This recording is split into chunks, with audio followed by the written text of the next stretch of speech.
One day, a 9-meter-long Miocene whale was swimming in the ancient ocean. Suddenly, it was attacked by a huge predator. The aggressor was twice as large as the whale and acted directly, not trying to reach the softer tissues of the stomach. It immediately sank its teeth into the rigid upper spine and rib cage. The powerful jaws closed with a force of about 20 tons, breaking the victim's huge skeleton. The whale didn't have a chance. With its lungs punctured and spine broken, it quickly became another prey for the prehistoric monster. This is roughly how renowned paleontologist Donald R. Prothero described the prehistoric monster's attack strategy on its prey in his book, The Story of Life in 25 Fossils. The attack scenario was reconstructed by analyzing the damage to the fossilized remains of the Miocene baleen whale. To succeed in such an attack, the size of the predator needs to be much greater than that of the victim. It should be 15 to 18 meters, 50 to 59 feet long, weigh about 50 tons, and its fully open jaw should be like your garage door. You're certainly wondering what kind of predator it was, how it lived, and what it ate. Does it live now? And can it attack a human? The answers to these questions are not easy to find, but we did our best and made it for you. We have collected all the most important and interesting facts about this predator in this video. It was a giant, ancient shark, Megalodon. Please like this video and don't forget to subscribe to the channel. Your actions help YouTube recognize that this is the kind of content you want to watch more of.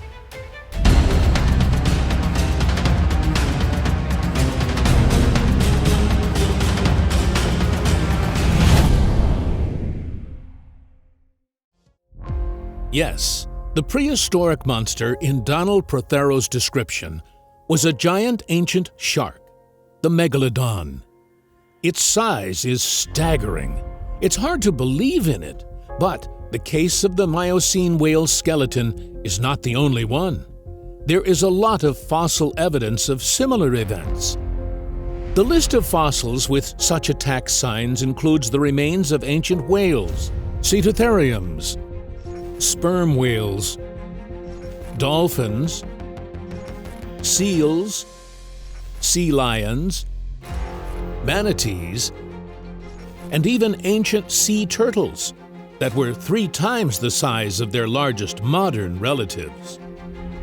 In all cases, the nature of the damage suggests the enormous size, mass, and power of the Megalodon.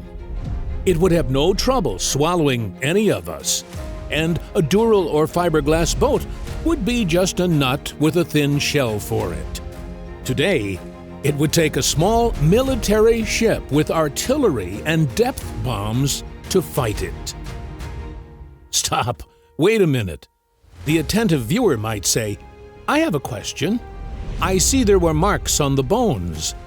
I agree that they were left by an ancient giant predator, but why did the scientists think it was a shark? There were other predators in the ancient seas. Why focus on the Megalodon? That's a very good question. Now you will get an answer to it and learn the origin of the name Megalodon. The marks on the remains of ancient sea creatures immediately raised the following question for paleontologists. Who inflicted these injuries? To what species belongs a predator capable of attacking and easily killing huge whales? The answer did not take long to find.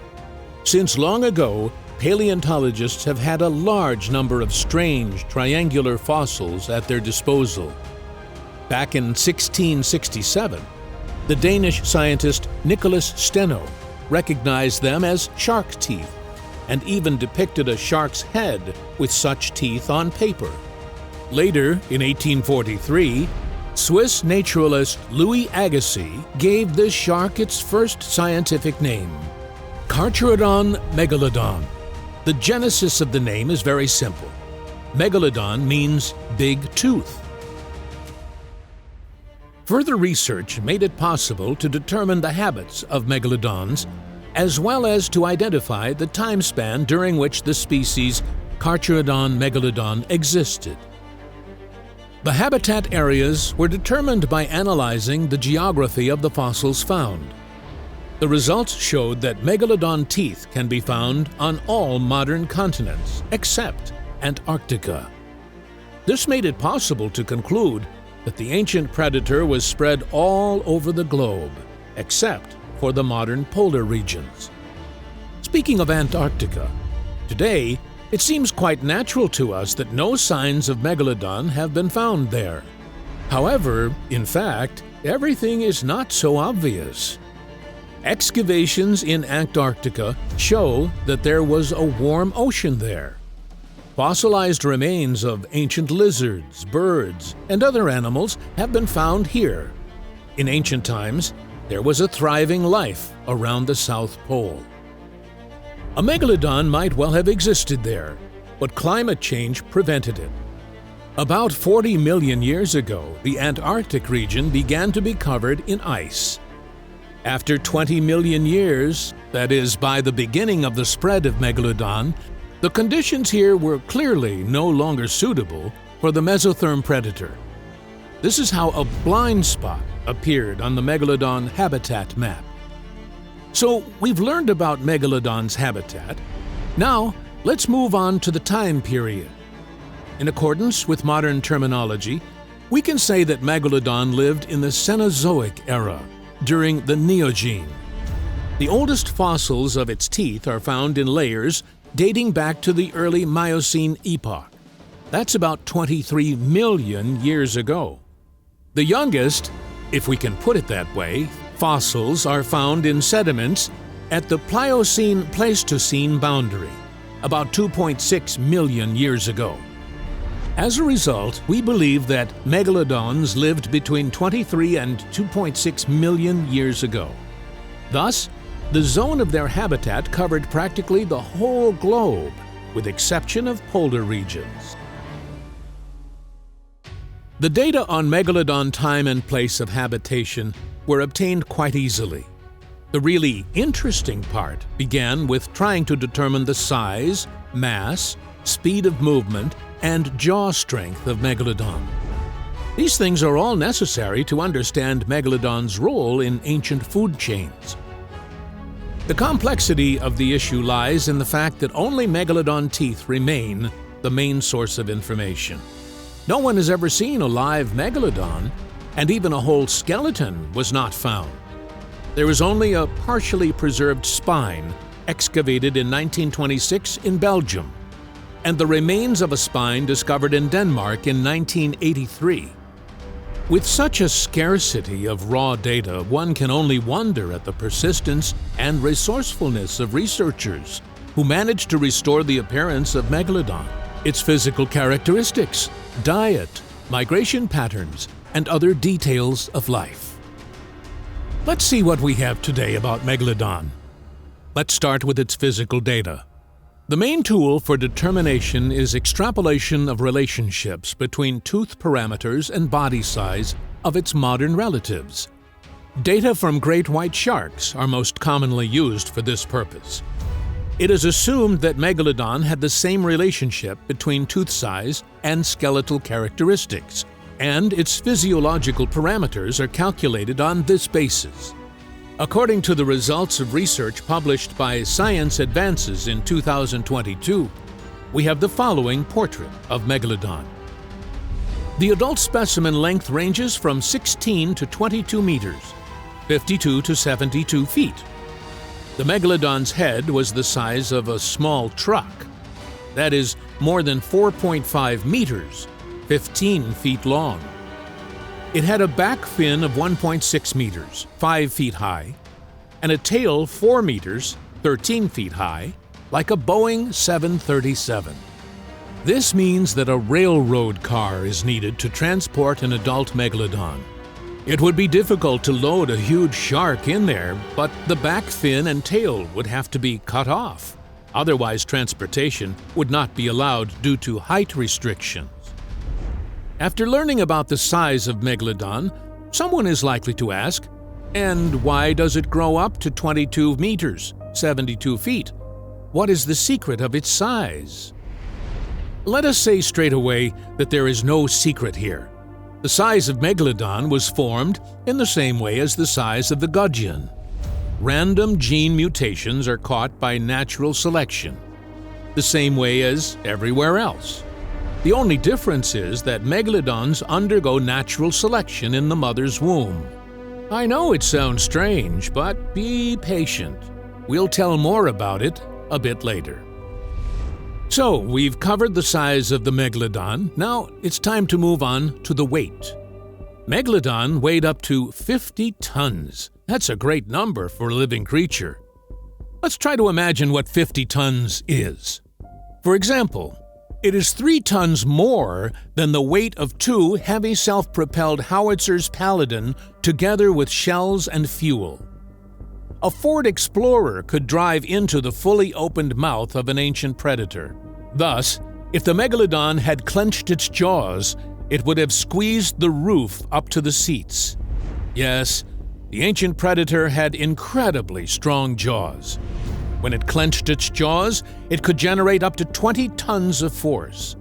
Its jaws could have been used as a crane. Tie a cable to its lower jaw, and the Megalodon could lift a full 10 cubic meter, 350 cubic feet water tank weighing over 10 tons. That's incredible! You've just learned about the strength of the Megalodon's jaws. It's enormous. But to fully realize the power of this predator, we need to look at the armament of those jaws, the teeth. There's no doubt it must be a powerful and deadly weapon. A weapon that allows you to fill the stomach of 10 cubic meters, 353 cubic feet, in a matter of minutes. So, let's take a look at the arsenal of the ancient shark.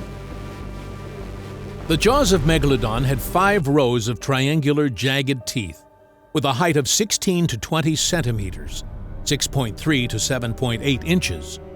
For comparison, the largest white shark tooth ever measured is 6 centimeters, 2.3 inches. Look at the difference between the two. Note, this is the largest white shark tooth ever measured. That's just incredible.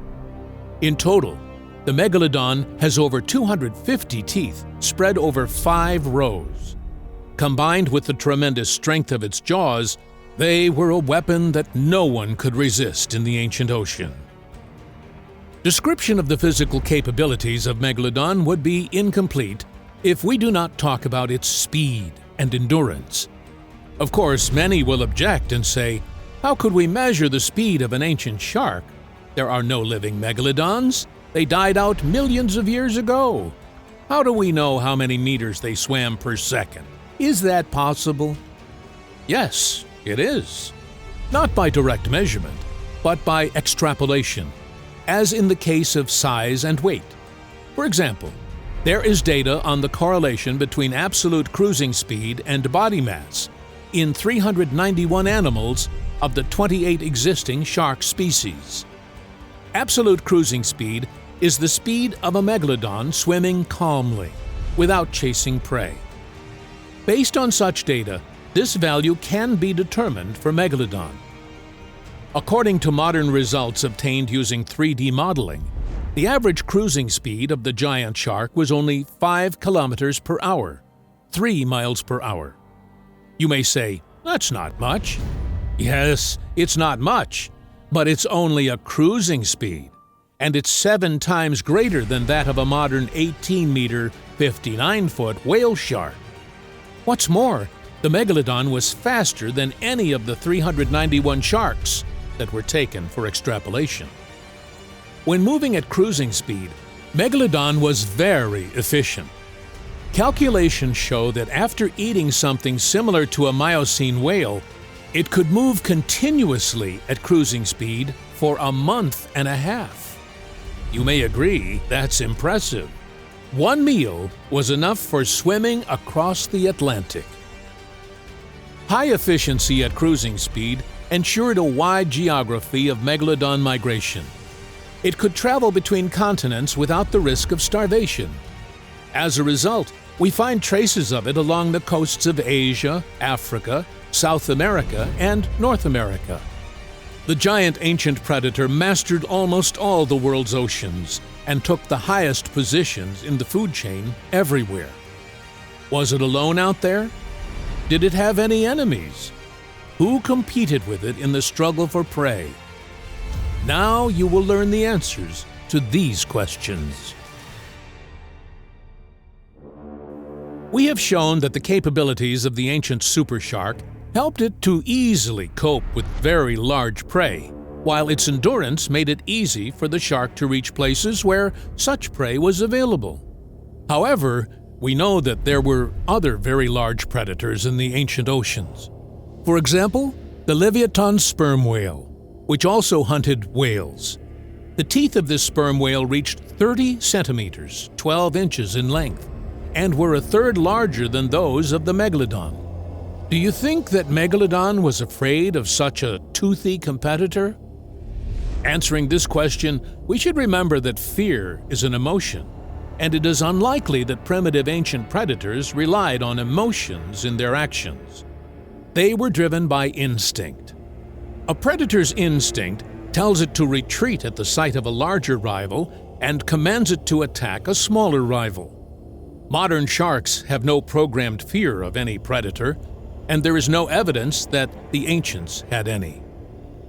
In ancient times, as today, the outcome of an encounter between competing predators depends on circumstances.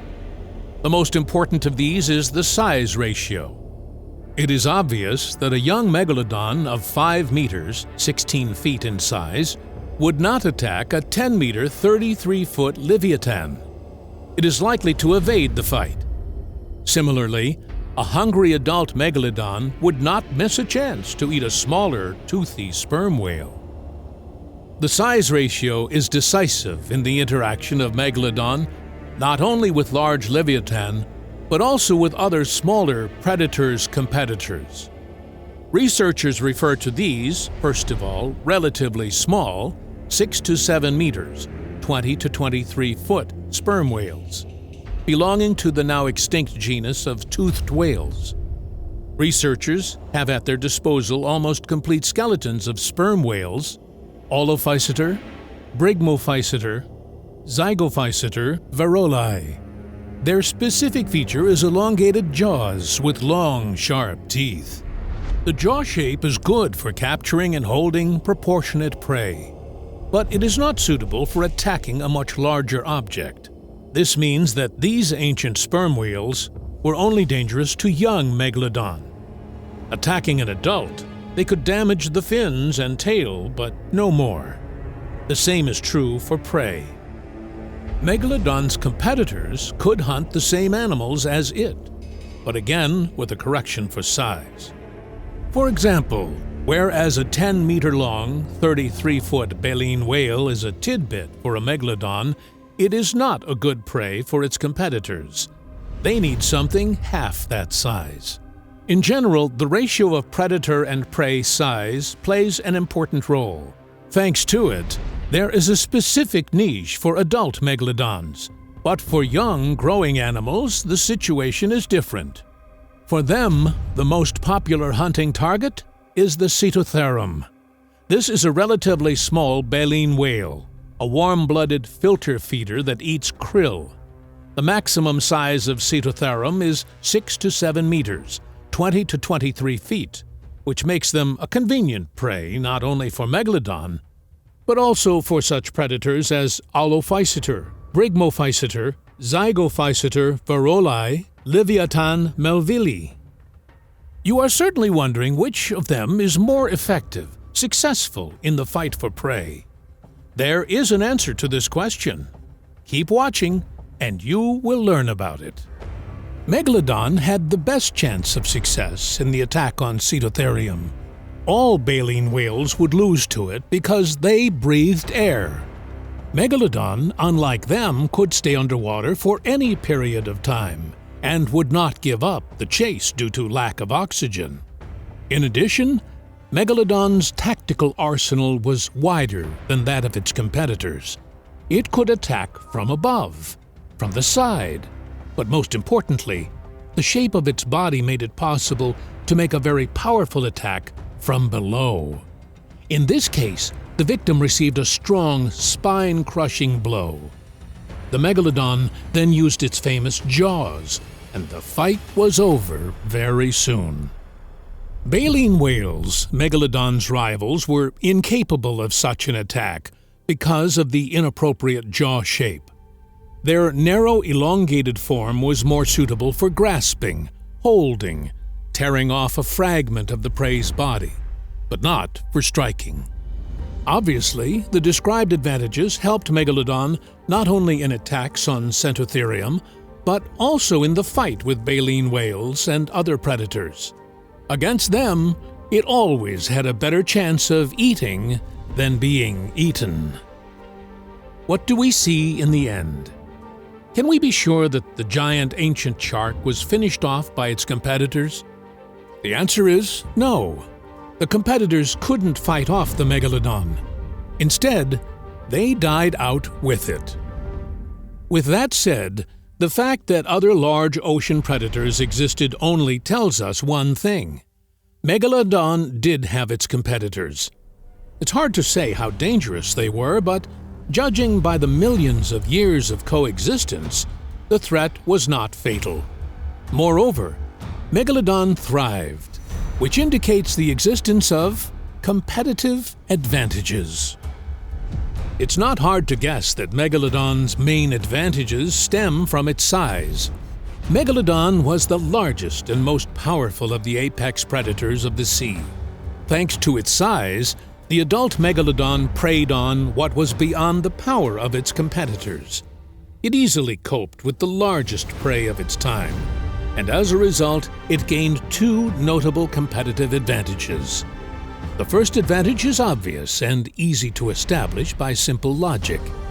Indeed, we already know that in Megalodon's time, there were very large animals in the ancient oceans. Megalodon could tackle the largest of them, whereas other predators, though they hunted the same species, had to choose smaller specimens. This means that there was prey that only Megalodon hunted. As a result, it had food available to it, which is clearly an advantage in the struggle for life. The second advantage is not so obvious, and it was found only after analyzing the features of the Megalodon's body, as well as studying data on the caloric content of its diet. The results of such studies show that the adult Megalodon had no need for daily nutrition. After a successful hunt, it could easily do without food for a month. The secret of such a convenient diet lies in the stomach, with a volume of 10 cubic meters, 353 cubic feet, and high caloric content of whale fat, an essential part of its favorite food. A combination of these factors and fighting power spared Megalodon from the continuous search for food.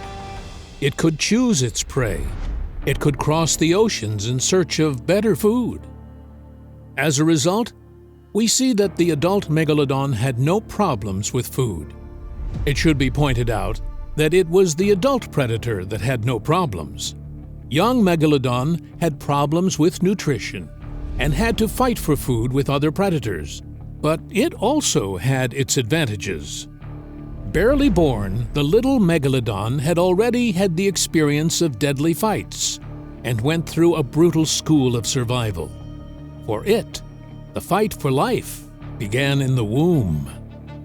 Yes, Megalodon and some of its distant descendants are characterized by intrauterine cannibalism. This means that unborn predators eat their weaker siblings in the womb. Thus, natural selection starts before birth, and only the strongest large specimens enter the ocean. By the way, intrauterine cannibalism is considered one of the reasons for the giant size of Megalodon. With this reproductive pattern, the offspring grow larger and have a better chance of surviving in the relentless environment of the ancient ocean. As a result, a competitive population of the top predators is formed. Today, we are sure competitors were not the cause of Megalodon's extinction. So why did they become extinct? No one knows the exact answer, but there are some interesting hypotheses. Keep watching, and you'll find out why the giant ancient shark is no longer found in today's oceans. First of all, it should be said that to date, no particular decisive reason for the disappearance of megalodons has been identified. During its existence, there were no devastating global disasters. The Earth did not collide with asteroids. There is no data on the eruption of supervolcanoes. There was nothing that would lead to a rapid mass death of the superpredator.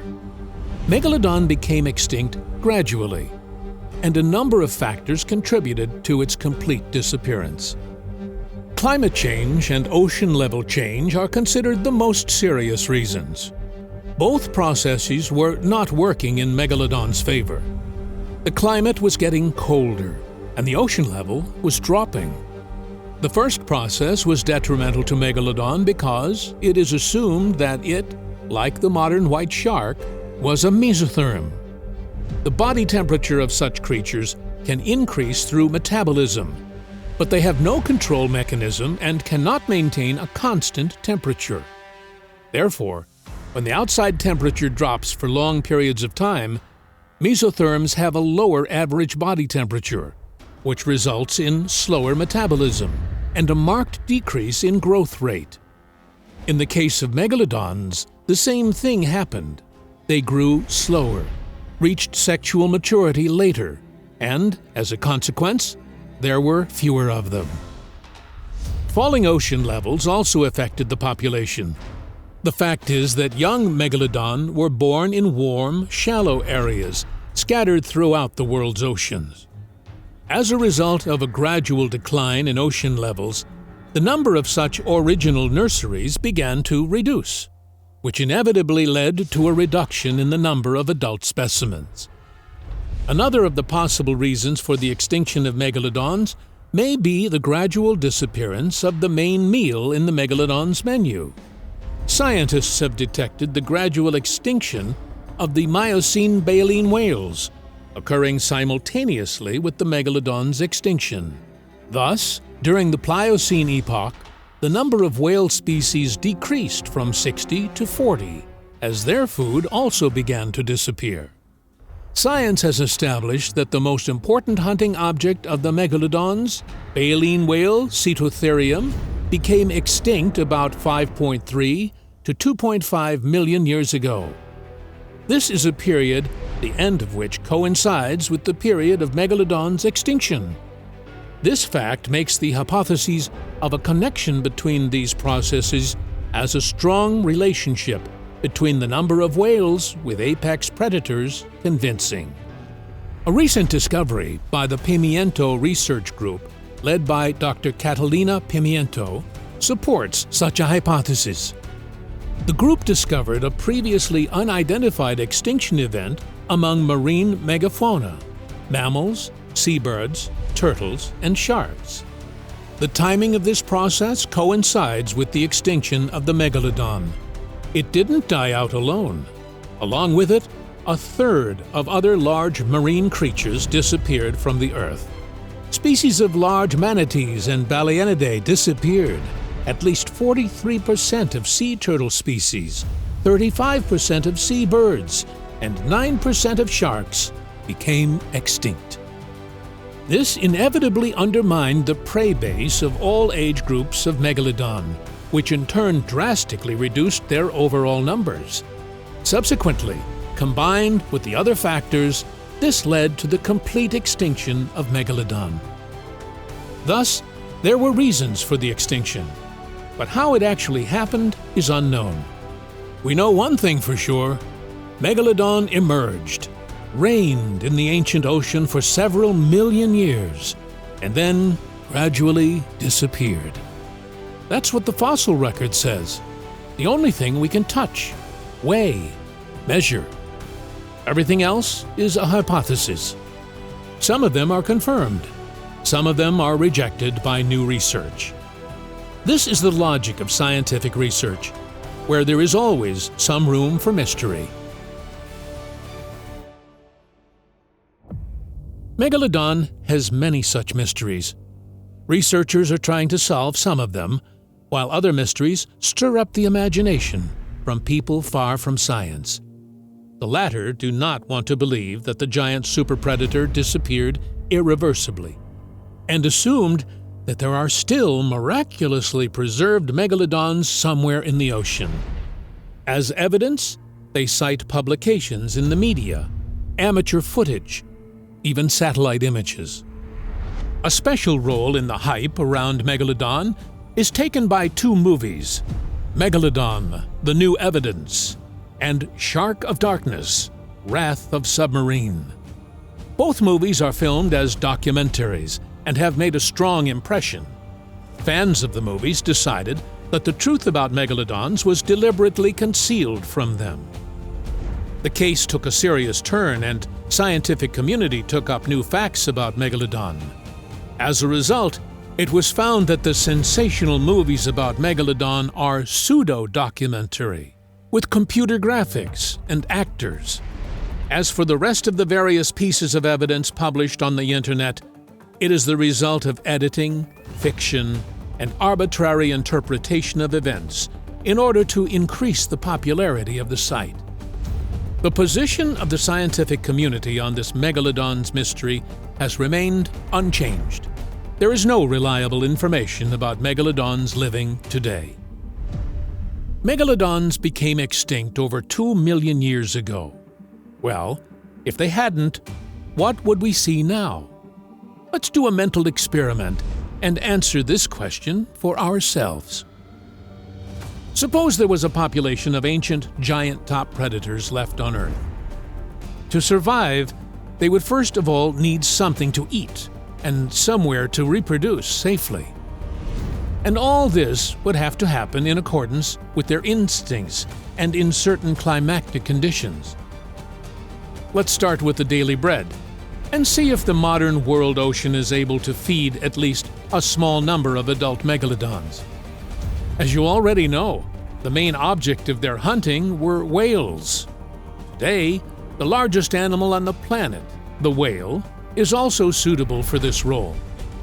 The number of whales of all species is about 1,300,000. This is quite enough to provide food for a certain number of ancient super sharks, with the traditional regulation of the number according to predator-prey pattern. In modern conditions, however, this pattern would have been a big surprise to the megalodon. It would turn out to be not only a predator, but also a prey. An adult megalodon could have been attacked by killer whales. Imagine what a spectacular scene it would have been. 3 10-meter, 33-foot killer whales attacking a 20-meter, 66-foot-long megalodon. Inferior in size, killer whales have a decisive advantage: the ability to hunt in a group. By skillfully distracting and attacking, a trio of killer whales would inflict ever-increasing damage to the giant. As a result, even a very strong single predator has almost no chance to survive in such a battle. But we have to give proper respect to Megalodon. Any killer whale that lost its watchfulness and broke away from the pack would have been easy prey for the Megalodon. That's life in the ocean. Now let's answer the question, what could people have observed? Would we have discovered Megalodon? Of course we would. Megalodons should be right next to whales. People have been hunting whales for a long time. Biologists have been watching them. But megalodons have never been seen around whales. Though we would have certainly seen the grand scenes of the giants chasing and fighting. Also, people have been studying killer whales for a long time, and scenes of megalodons being attacked would certainly have been recorded. There is a clear contradiction here between how things must have been if Megalodon were alive and what we see in reality. There's something else that would be missing if Megalodon were alive. It would be around whales, but whales get hit by ships quite often. The average death rate for blue whales alone from ship strikes is 1.2 per year. Collisions without fatalities are much more common. Among the most well-studied group of whales in the Gulf of St. Lawrence, about 9% have scars, obviously from collisions with ships. That is, we see that the most likely prey regularly collide with vessels.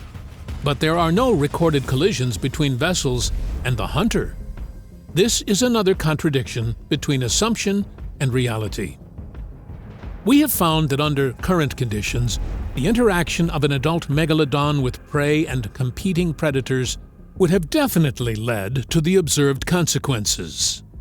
Let's now talk about the reproductive process. As mentioned earlier, young megalodon are born in a kind of nursery. These should be large, warm, and relatively shallow areas. Such areas are usually located in subtropical and tropical zones near inhabited coasts. If Megalodon existed today, sailors and dwellers of such coasts would enjoy an amazing show. Just imagine a huge pregnant female Megalodon, which is 18 meters, 59 feet long, and 50 tons of weight, entering the coastal waters to give birth to 3-meter-long Megalodon babies. Such an event would certainly have had eyewitnesses. It would certainly have come to the attention of biologists and other scientists. Eventually, it is safe to say we don't observe anything of what should be if Megalodon were alive. Talking about Megalodon living today, it is necessary to answer one more acute question. If Megalodon was not extinct, would it hunt on a human? Let's say right away that we wouldn't be of any interest as a prey for an adult specimen. The difference in weight categories is too great. Adult top predators hunt for prey of adequate size, and we would not see them on the beaches more often than whales. The young Megalodon is a very different matter. In ancient times, it fed on fish, but there were no humans back then. Today, a 5-meter-long, 16-feet baby Megalodon might well attack a human. That would happen sooner or later if the ancient super predator were resurrected. Can it be resurrected? Currently, it can't. It would require a well-preserved DNA sample, but there are no such samples in the fossil remains at our disposal. Wait a minute. The attentive viewer might say, we don't have DNA today, but perhaps a suitable sample will appear tomorrow. What about resurrection in that case? Theoretically, Megalodon revival is possible with DNA.